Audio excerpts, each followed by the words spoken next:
Bill Kristol, what is your dream blunt rotation? I would like Tim, Sarah, and JVL. I was hoping for like Gram C.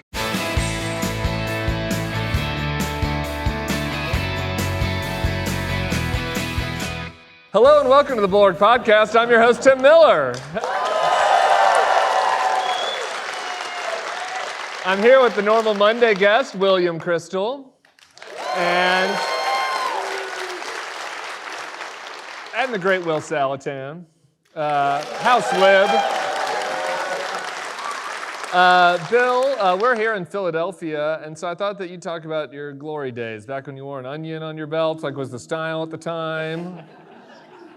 What kind of memories does it bring back? That was so shameless, that beginning. I'm surprised we don't have one of those applause signs up there, and then it goes off, and you have to stop right away so you don't waste valuable seconds. It was great to be back here. We lived in Philly. My first job was teaching at Penn.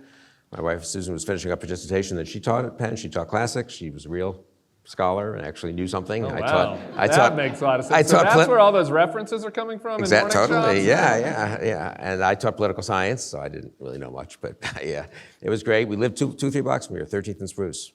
It was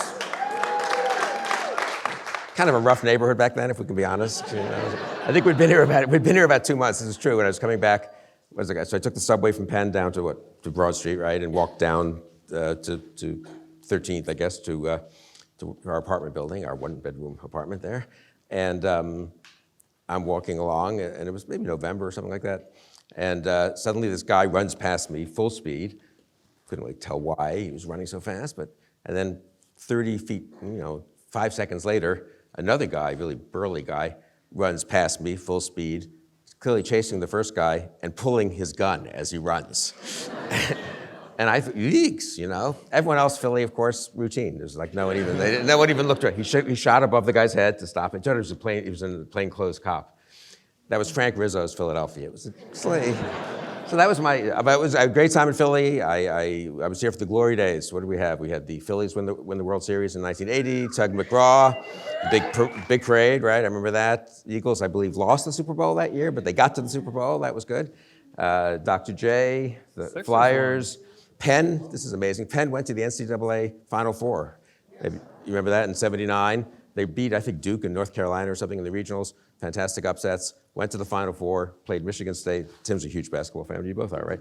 Played Michigan State, Irvin Johnson, and I believe Penn set a record by losing one of the Final Four games by 48 points, something like that.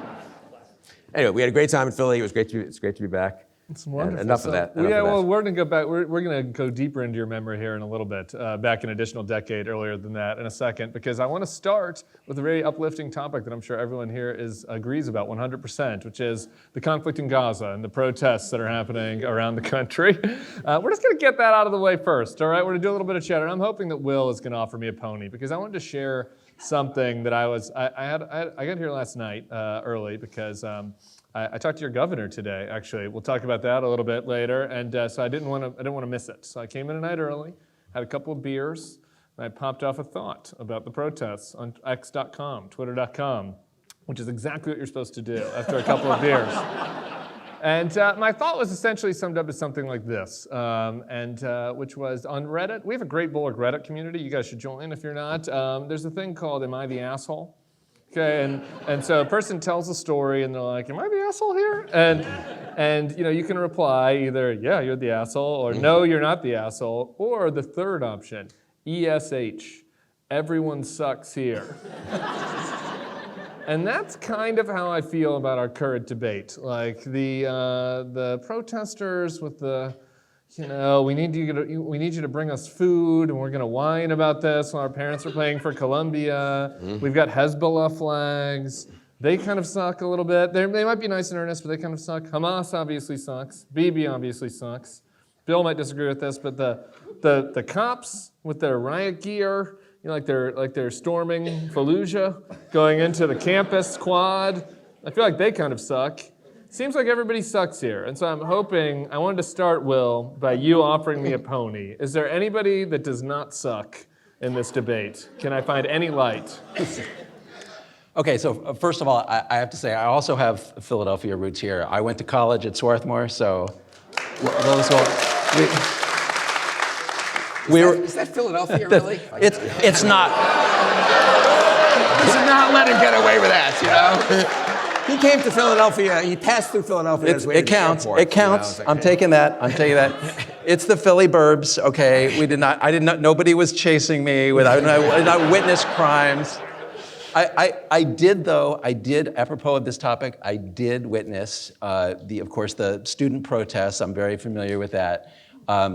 And in fact, we used to have, Swarthmore, for those of you who don't know, is perhaps still known as the Kremlin on the Crumb. But now that the Kremlin is part of the Republican Party, maybe it doesn't work so much. But we used to have, we would have, I guess you'd call them now outside agitators, like the folks who come into to Columbia and the other places. We'd have the Trotskyites, we'd have the Stalinists, Leninists, or whatever. We'd have them show up on the dining hall, Sharple's dining hall, and so they would distribute whatever their socialist communist newspaper was. So we did my friends and I did a comedy radio show, and we went out in front of the dining hall and we distributed a mock socialist newspaper, and the headline on our mock socialist newspaper was a picture of us, and it said, "Students distribute socialist newspaper in front of Sharple's." So we were early on the sort of performative protest thing. This is a real protest, what's going on right now, and I think Tim would agree with me on some of this. I do sympathize with the cause the protesters are talking about. We have more than 30,000 people dead in Gaza. That is real. Somebody has to speak up for that. I do not begrudge anyone speaking up for that and feeling that that is not spoken up enough for. The way in which you do that is another question. And I think that the ways in which a lot of the students are doing it is not helpful to the cause, and is in fact alienating. But I do think, Tim asked me for a pony, and I have to deliver a pony. So I did bring a pony with me. This, Jim Swift, one of our folks, gave me this pony. Thank you, Jim. Is that like the Swarthmore mascot? The Swarthmore ponies. Top row. Ouch. Bill, I'm going to have to familiarize you with the Swarthmore basketball team, which has been kicking butt.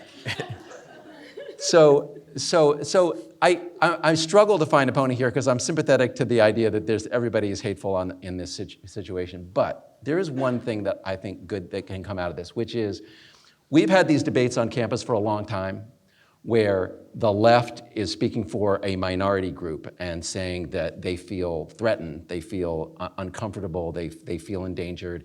We need to protect them, we need safety for this group. And the right has said, oh, come off it, you're playing the race card, get over it, free speech. And what we have here is an inversion, because the group that's being targeted, that's felt targeted on the campus is Jews.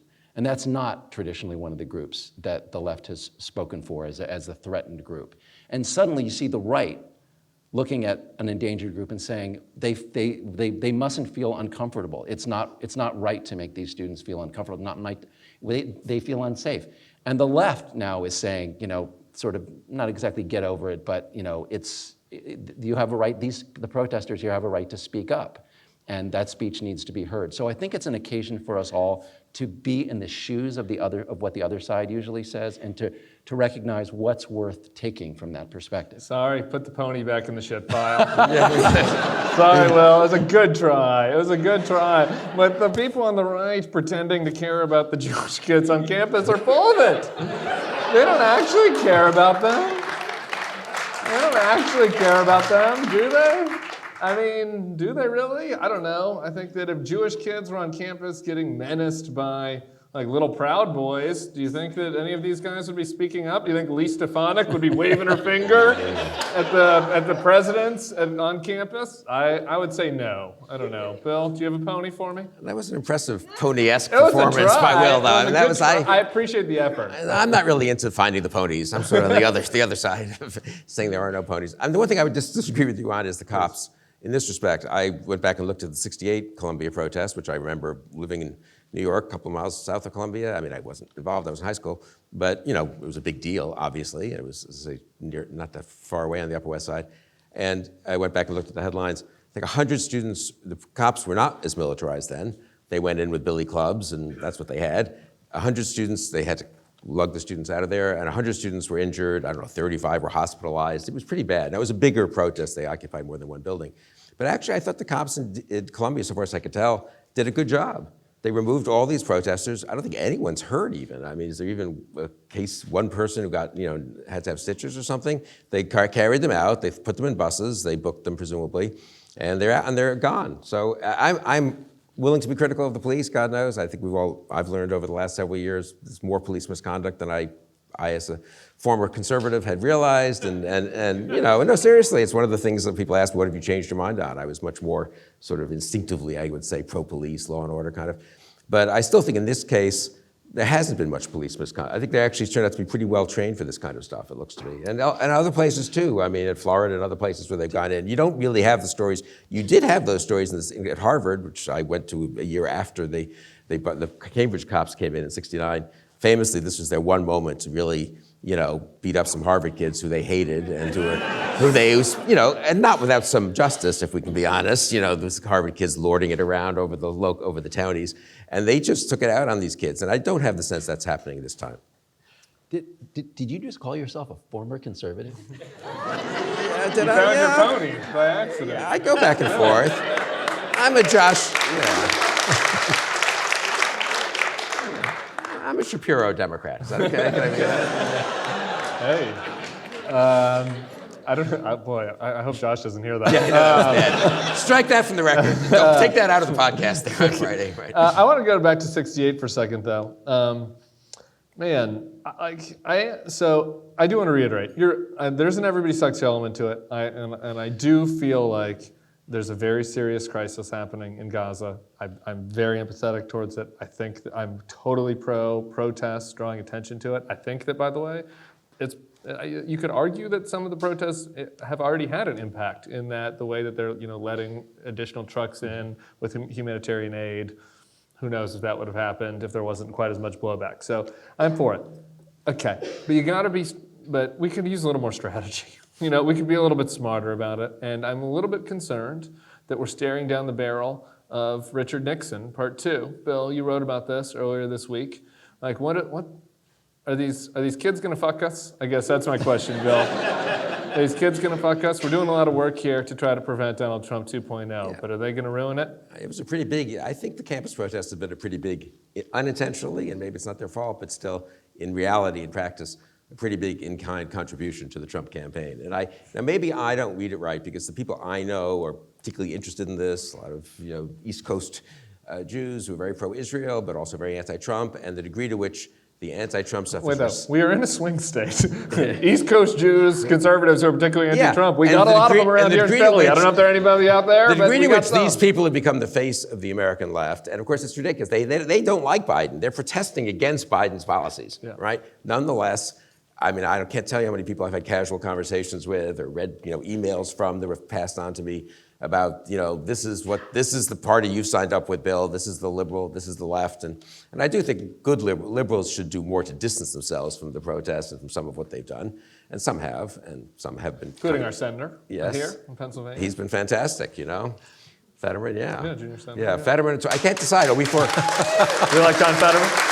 Are we for? I can't. I'm torn now. Are we for Fetterman in 2028 or Shapiro in 2028? Why not both? Yeah, you have the electoral college problem. Yeah, for the ticket there. Well, I can make him move. This is kind of. I got to say, sorry. This is kind of fascinating to me. So I've never been a Republican, but. I mean. I've always the pandering to the crowd that goes on in these things. It's just terrible, Thank you. This is Philly, after all. So I've always been sort of a moderate Democrat, so I'm like being hated by the left or having differences with the left. But it's totally fascinating to me to come to the Bulwark. I mean, I was at Slate, and I was among my people, liberals, progressives.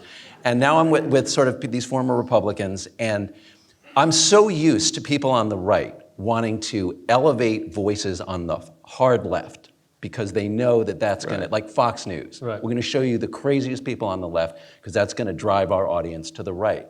And it's really interesting to me to be at a place where you guys who are, have done political strategy, especially you, Tim, like, that the hard left is alienating the middle. Yeah. And so you guys come over, and instead of trying to elevate the left, you're talking to the moderates on the left about the far left and saying, so get those people out of the way because you're now playing for our team. Now you're playing for the left half of the spectrum. Is That's that right. Well, Well, but Mike will so go to ahead. speak. No, please, go. No, I mean, Mike Johnson wasn't an idiot when he went to Columbia and made it, it's vulgar, it's really terrible to do that because it just makes the situation worse and it's vulgar pandering to his own base and so forth. But enough Republicans go visit New York and go to Columbia and speak out against the protests and introduce stupid resolutions to the House and so forth. And some voters think, I guess they're the ones who are against this, who are for Israel and against, more important than being for Israel, actually, in this case, I think, who are for the majority of the college students who just want to go to school, take the tests, not be harassed all the time, not have loudspeakers at midnight if they're trying to sleep or do other things in dorms. And I do think it hurts the effort to among swing voters for the Democrats to say, no, we're a sane party. We're not the caricature that Fox has created of the Democrats and of the left. So I worry about the political implications of it in this year. And I do think the Trump people think it's and Trump started talking about it. I noticed the last couple of days he went on Hannity. It's a freebie for Trump. Totally. It's a freebie for Trump. Trump's coalition is people that hate these protesters. Then they're all united in that. Right now, some of them are anti-Semites, and some of them are pro-Israel.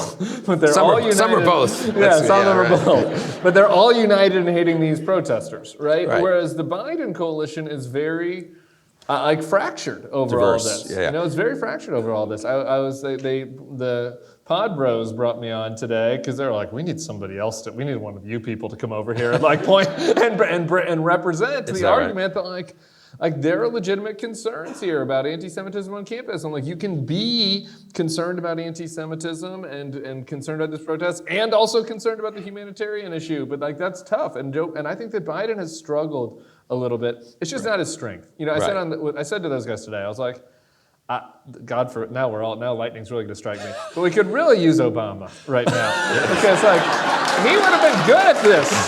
He would have been good at this. He would have been good at this, doing the on the one hand, on the other hand. And he was that was his strength, It's not really Biden's. He hasn't been out there at all. It feels like he's been really limited to written statements. I don't know. What do you think Joe Biden should be doing? I mean, just one thing on that, though.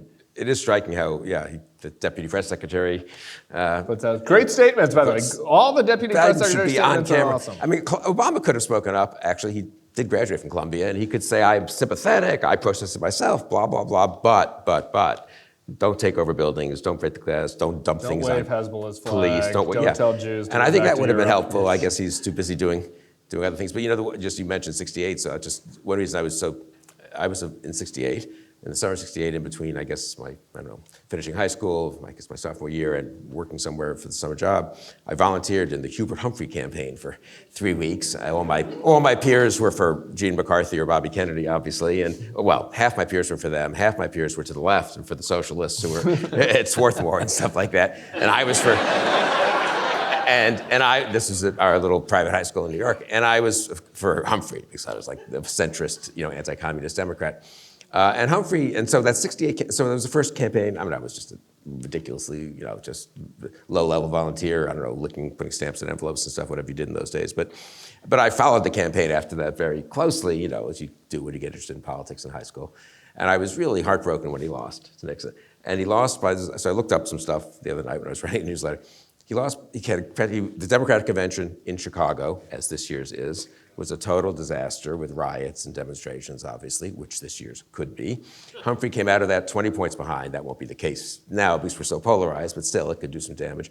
Had a fantastic comeback the last few weeks and lost by 0.7% of the popular vote to Nixon. If you look at the polls right now, Trump is ahead of Biden by 0.7%. It's a little uncanny. The parallels are pretty crazy. The date on which the cops went into I can make it worse, and then I want Will to talk. But the date in which the cops went into Harriman Hall at Columbia is the same date, 56 years ago, as April 30th, as yesterday. I mean, it is sort of weird. And Humphrey had the same problem as Biden, which is he gets attacked, of course, for being part of the Johnson administration, which is fighting the Vietnam War, so the left hated him, and not all of them ended up coming home to him, on the one hand. Then he distanced himself from Johnson correctly in October and said, I'd be more interested in the peace negotiations in Vietnam. And then some of the old, the Johnson loyalists and others were, you're betraying Johnson and so forth. And so, like Biden, in a way, Humphrey really a wonderful man, and Biden a very decent man too. So similarity of being caught in this trap, and it's the trap of incumbency. And this is what worries me. One of the things that worries about the race, obviously, is that if you're incumbent, you get blamed for a lot of things, a lot of them unfairly. And being a challenger is better, and being a challenger who's also a former president, so you get the benefits that people think incorrectly. Well, he knows what he's doing. He can do the job, And he's the challenger. He's going to shake everything up. Anyway, that's why I'm worried about the race and why I got depressed thinking about the Humphrey analogy. Okay, that's enough. So, Will, give us some more ponies here. Well, final point. What if Joe Biden calls you? Like, what is he supposed to do about this? What's he supposed to do? I don't know if Joe Biden can do it. I mean, the problem is, let me come back to Obama, actually. So Humphrey, obviously, before my time, but Obama was really good at this stuff. Sorry. This is what I put up with all the time, It's like, that's okay.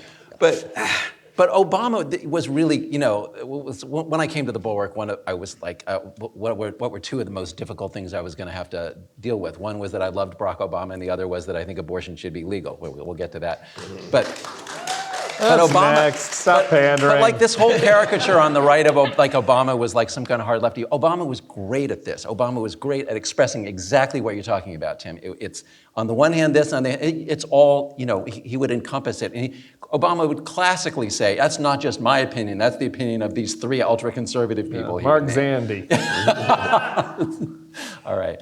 So, but that's kind of what we need, and I think one of the problems we have is in Joe Biden, we have a very nice man, a very decent man, but not a very compelling, charismatic speaker, and he's not out there delivering a message that brings people together, even if he's trying. We're going to have to get through this election with this guy, and it's going to be a challenge because he's not Obama. Is that the end of the answer? I'm sorry, that's okay. Where is that pony? Yeah. Okay. Well, so do we think he has to talk about this more? Like, do you want to see Biden out there talk about this, or is this right? He's just going to let this go, let the deputy press secretary talk about it, and hopefully Anthony Blinken cuts a deal? This is not about America. This is about keeping Israel from invading Rafah, ending this conflict as soon as possible, and hopefully with maximum destruction to Hamas and minimum destruction to innocent Palestinians, and putting this behind us, because I think as long as it's festering, it's just going to hurt. It's bad for the world, but it's also bad for Joe Biden. All right, fair enough. Okay, we're doing what we can, but all of you jerks out there that are cheering for Will because he was never a Republican, it's your job to go talk to your children and tell them to maybe protest Donald Trump instead of Joe Biden. Focus on that. Let's talk about abortion. You want to talk about abortion? Some good news, bad news this week for abortion rights advocates, or today rather. In Florida, the six-week abortion ban goes into effect today. Or was it yesterday? Whatever, this week. Time is a flat circle. And today in Arizona, two Republicans. There were two good Republicans in the Arizona State Senate. How about that? Hot damn. And they crossed over and created a 16-14 vote to overrule the 1864 law written by the bigamist pedophile. So now the good people of Arizona do have abortion rights up to 15 weeks. The Florida thing is interesting. We're going to spend a lot of time with the Time Magazine interview in segment 2, but Trump refused to say how he'd vote on that. That doesn't feel sustainable for him, seeing as he is a Florida man. But Will, what do you think? Like the extent of the opportunity here for Democrats and the extent of the badness, I guess, for women in these states? Well, the Florida thing is enormous because Florida was the state in the southeastern quadrant of the United States where it was still legal it was at 15 weeks after the last ban. Now it goes to 6. I cannot stress to you enough, for those of you who don't know this, how big a difference that is. You may not like a ban at 15 weeks, but at 15 weeks, 90% of abortions, more than 90%, something like 93, are before that period. At 6 weeks, something like 2/3, at least 60% of abortions are after that. This is an absolute abortion ban, and the entire southeastern quadrant of this country is now back to pre-Roe v. Wade, abortion illegal days. I have been waiting for a political explosion in this country, and I know people say it was the 2022 elections. I didn't see what I thought I was going to see. Maybe we're going to see it now, because when abortion becomes illegal in that much of the country, I'm just waiting for women to rise up, and like men who understand that this is not a decision best made by the government.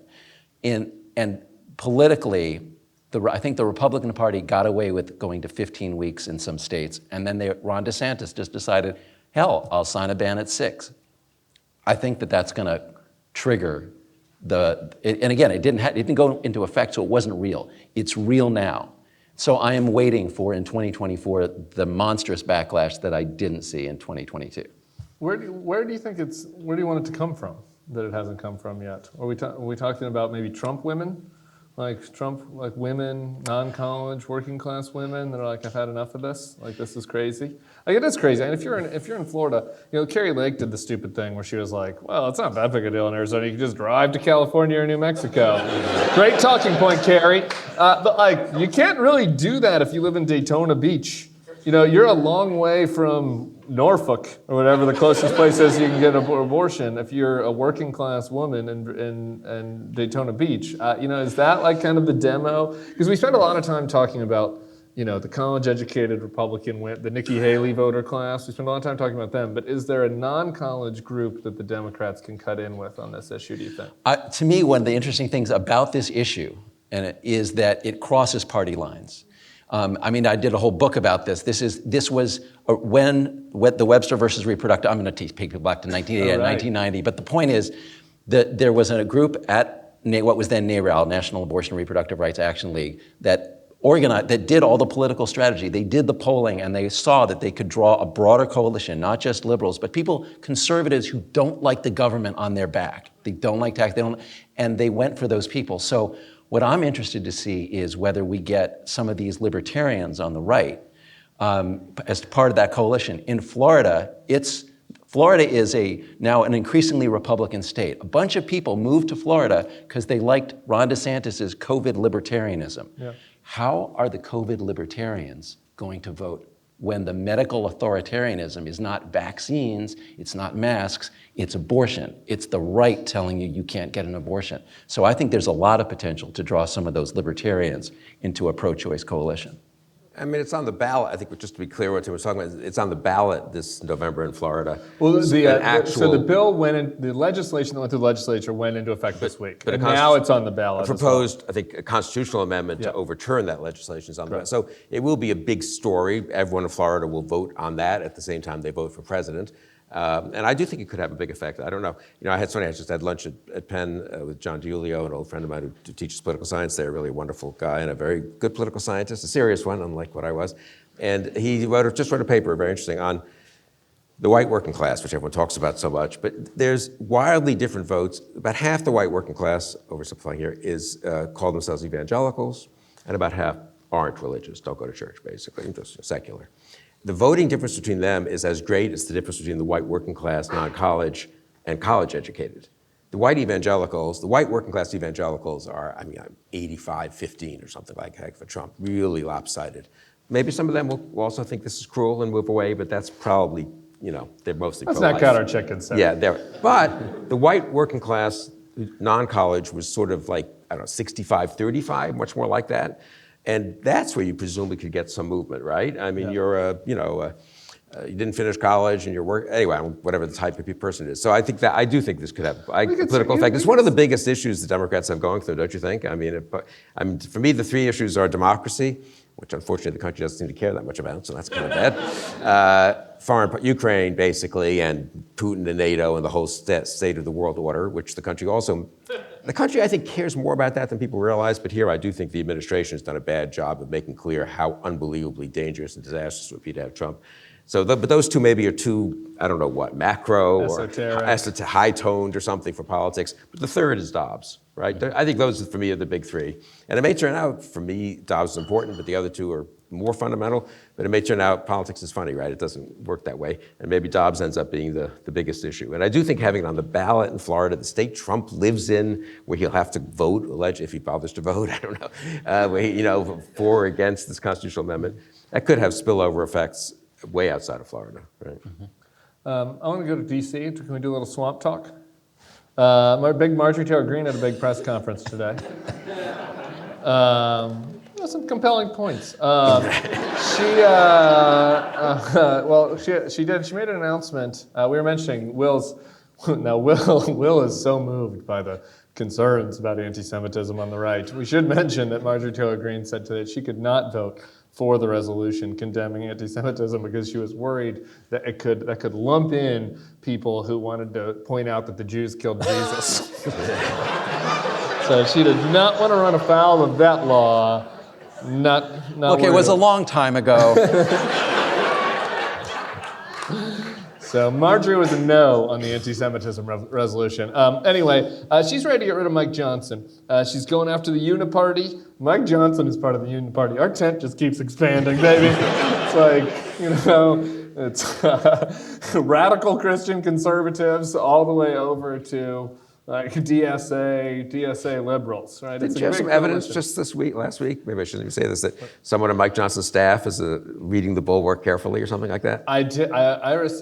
You can say this. It's fine. Whatever. I don't think he listens to the Bulwark Podcast. Maybe. Well, apparently he does. That's right. I wrote an article where I complimented Mike Johnson. I did it. I complimented Mike Johnson. Okay, he did what Mike Kevin couldn't do, which was he said, "I'm going to do that. I'm going to do this, even though Mr. Trump doesn't want it on Ukraine." And good on him for doing that. And so I pointed that out, and I savaged Mike Kevin mercilessly about how pathetic and sad his life is now, and how he's just gotten absolutely owned by Mike Johnson. I received a text from an old friend who I haven't heard from in like literally 8 years, who's Mike Johnson's now comms director. It's like, nice article, period. So I don't know. Maybe we're back in. I replied. I was like, thanks. That's it. That's the extent of the exchange. Anyway, what do we think? MTG's trying to get rid of him. Uniparty. She's worried. Her and Tom Massey were out there. Do you think that she was talking with Gates today? Do you think that they're going to be able to scalp him? What do you think? No, they're not going to. I've been waiting for this whole thing. This is a real pony. Okay, all right. This is a real pony. Hot damn. The Uniparty. I can't. This press conference was Marjorie Taylor Greene and Thomas Massey, and that's it. They couldn't get. If they could have got anybody else, where was Gates? He was washing his hair. He was at best slow drying. Injections in the forehead. Forehead keeps getting higher. Higher the forehead, the closer to God. You have to remember, for Matt Gates, does listen to this podcast, by the way. Hi, Matt. for Gates, God is in the mirror, so he's got to move forward to see. So Marjorie Taylor Greene, Thomas Massey, if they could have had anybody else, they would have the Freedom Caucus. Not there. Nobody else there. These two. That's it. We're going to take down. So there's 2 members. Now, it's a narrow majority for the House, so they think they have power. And they're not going to get it, and they're not going to get it because Hakeem Jeffries and the Democrats said, we're not going to let Mike Johnson fall over doing the right thing in Ukraine. The Uniparty, what these 2 members are attacking, is the blessing. This is what we should want. The Uniparty is Republicans and Democrats who actually want to govern, who actually want to get something done, to do their job. Passing the bills for Ukraine, for Israel, honestly trying to pass the Langford border provisions, that was also that was a problem that conservatives identified. And what we have in Washington is not so much a fight between the right and the left. We have that. We have a fight between the people who want to govern and the people who just want to pontificate and object and fight and go do Fox News hits. Throw poop. Yeah, right. They don't want to pontificate. They want to throw shit. So every opportunity we have for Democrats and Republicans to work together on issues where they can agree on a solution. And the border is a classic case of that. Ukraine is another classic case. I'm for it, and I'm for Marjorie Taylor Greene and these people identifying the uniparty and distinguishing what it is. All right, Bill, that was nice, but let's ignore Will. I know he's right here. It's nice. We're supposed to be earnest and care about governing, but is there a dark part of you that's kind of like, let him throw fucking Mike Johnson overboard? That little weirdo wants to get into our bedroom and wanted to overthrow the election to make Donald Trump an autocrat. Like, should we really be working with them? Like, doesn't it suck that the Democrats have to swallow hard and help Mike Johnson? It's, that is politics to some degree. No, I'd say for the next 6 months, no. The next 6 months, the task is to get some number of Republican-ish voters out there and say, hey, half the Republicans in Congress, just a little over half actually, including Mike Johnson, who's very conservative, probably more conservative than you are, Mr. Swing Republican voter or Mrs. Swing Republican voter, they voted for aid to Ukraine. They knew how important this was. And they were not happy when Trump blew up the border bill. We can stipulate that. And you therefore have a permission structure, as Sarah likes to say. You're not voting for Biden, right? You're voting against Trump, and you're voting for a guy whose position on Ukraine is identical to that of Mike Johnson. And to be fair to Johnson, he's gone pretty far. Like, he did somehow, if I can use this phrase, get religion on this or something. I mean, he's now a Reagan Republican, and he's a wartime speaker. Biden hasn't even said, maybe he shouldn't say, that he's a wartime president, and Johnson has sort of internalized that notion, I think. So I think the Democrats should use Johnson, honestly, as a way to get to voters. They're not going to get to the diehards, but it creates a broader permission structure for the Biden set for voting against Trump, or at least not voting for Trump. Maybe they can't quite bring themselves to vote for Biden. The border thing, I do wonder, don't you think Biden should, he signed off on that deal. Trump torpedoed it. Biden said, we're going to hold their feet to the fire. Trump's going to pay a price, the Republicans, for torpedoing this bipartisan deal. But this is one problem with Biden as a politician. It's not just the eloquence. He doesn't really hammer home. He's got a winning issue there. Some of us probably aren't crazy about the border deal. It's a little, restrictive and all this, but whatever. They signed off on it. The Democrats in the Senate, 47 of them voted for it. They did the right thing. They were a governing party. They swallowed hard and accepted something they didn't like to get the aid package that was so important for the country and for the world. Having done that, they should get some more credit for it. And Biden should be just hammering the Republicans. Where is that border deal? Amen. I think we're going to get that. I think we'll get that. I think it's a big part of the campaign. I thought the first Biden ad on this topic was basically good, which is like, I got infrastructure. I tried to do this. Like, this is the guy that doesn't care about you. I think that crazy, selfish versus trying to get things done is a contrast that they are going to push in the campaign year. Okay, we're going to do more campaign stuff with Sarah and JVL, but I've got one important topic that, people might wanted Sarah and JVL's opinion on this, but really when I was listening to the crowd, they're like, I want to hear what Bill Kristol thinks about marijuana being rescheduled. So, are we excited, Bill Kristol? I was love it. On the other podcast, Lovett said to me, he's like, the 90s Republicans like Bob Novak, they were right. It was a slippery slope to legalization of marijuana. Suck it, Bob Novak. How are you feeling about the Schedule reassessment of marijuana? Well, Will is the Bulwark expert on marijuana, so I think really Will should be the one to speak to this. We can't answer it jointly? Oh, that was good. That was not prearranged either. That was good.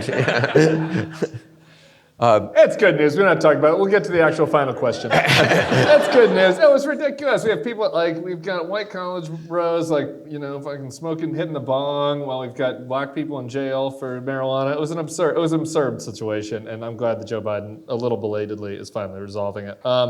And Merrick Garland doing something right for once. That's nice. But given just kind of this big day, it's not 420, but we're coming off of 420, and we had this big announcement. I wanted to know, Bill Kristol, what is your dream blunt rotation? They always do this. For people who don't know, a blunt rotation is, 4 or 5 people standing around in a circle, puff, puff, pass.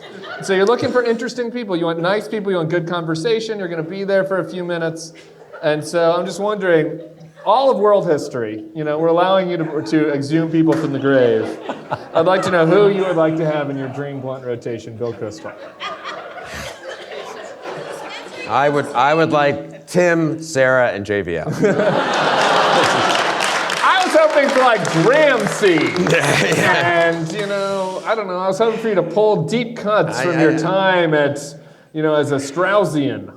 There are no Straussians you'd like to join us in the blunt rotation? I get so much abuse for the mistake of having, you know, actually gone to grad school and taught for a couple of years. It's okay. I take it. Will, Will takes abuse for going to Swarthmore. Do you have It's a the same dream thing. blunt rotation? All right, confession. I am the only pot virgin I know still remaining in this world. So if I'm going to do this, I'm losing my pot virginity. It better be with some important people, right? Smart. So I'm going to do one person for one category, somebody who's just fun to get high with. Yeah. I'm picking Charles Barkley. I just good think pick. that Sixers. Also Sixers. would be guaranteed. More pandering from Will. Yep. I want one person who you want to like ask them, what the hell were you thinking? You know, and so I'm going to, I thought you were going to give us some, you know, Roman or Greek philosopher. I'm going to go with Hegel, because I read a lot of, I went to Swarthmore, damn it. I read a lot of Hegel. I didn't understand any of it. And I literally wrote a song about Hegel, and it had a line, makes you wonder what he was smoking. So if I'm smoking, I want to smoke with Hegel and say, what the hell were you talking about? And then I want a Marshall McLuhan type figure. You know the Woody Allen movie where he like brings in Marshall McLuhan? You have somebody from the past who can say, you know, that isn't what I thought at all. So, I mean, you know, obviously you want to pick Jesus. Like you'd want to go up to Mike Johnson and say, you want to have Jesus with you, so you could say, no, that isn't what you know. So we got Barkley, Hegel, and Jesus? Yeah, or you could pick de Tocqueville. You could pick Ronald Reagan. You bring back Ronald Reagan and just I don't want Ronnie. Yeah. I don't want Ronnie watching me hit the blunt. No, in there. that isn't what I meant at all. You know, wouldn't that be useful? Who would you do? Thank you. Will took the project seriously, which I appreciated, Bill. My dream blunt rotation is Mitt Romney, Larry David, Angel Reese, and Lil Wayne. It's a nice little group. They've got a lot to say to each other. Guys, what do you think? Will Saletan and Bill Kristol.